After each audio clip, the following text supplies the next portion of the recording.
দর্শক, মৌলানা আব্দুল হামিদ খান ভাসানীর মৃত্যুবার্ষিকী উপলক্ষে জাতীয় প্রেস ক্লাবে এক আলোচনা সভায় বক্তব্য রাখছেন বিএনপির মহাসচিব মির্জা ফখরুল ইসলাম আলমগীর। সরাসরি যুক্ত হচ্ছে সেখানে। আমার বক্তব্য শেষ করব। মৌলানা আব্দুল হামিদ খান ভাসানী এই উপমহাদেশের ব্যতিক্রমী রাজনীতিবিদ ছিলেন। মাহবুবুল্লাহ ভাই খুব পরিষ্কার করে দীর্ঘ আলোচনা না হলেও তিনি তার জীবনের বিশেষ সবগুলো স্তর বর্ণনা করেছেন। এমন একজন রাজনীতিবিদ আপনারা যদি কখনো সন্তোষে গিয়ে থাকেন, টাঙ্গাইলের সন্তোষে, তাহলে এখনো সেই ঘরটা আছে সেখানে, যে ঘরে তিনি থাকতেন।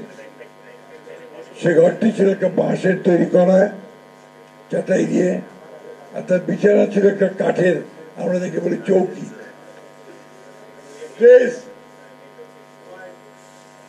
কাঠের চৌকি, তার মধ্যে একটা পাতলা তোষক চাদর দিয়ে তিনি থাকতেন। মশারিটা পেছনে ওই বাঁশের বেড়ার মধ্যে লাগানো থাকতো।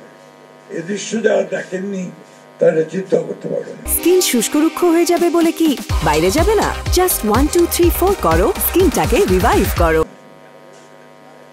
আমি যে কথা বলছি যে তার জীবন যে কতটা সহজ এবং স্বাভাবিক ছিল এবং একেবারেই সাধারণ মানুষের মতো ছিল, এটা ওটা না দেখলে টের পাওয়া যেত না।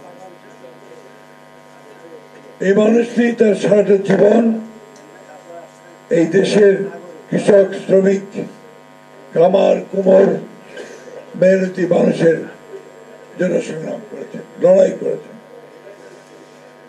তার সম্পর্কে বহু গল্প আছে, বহু ইতিহাস আমাদের বিশিষ্ট ইতিহাসবিদেরা, সমাজবিদেরা তার উপর অনেক রিসার্চ করেছেন।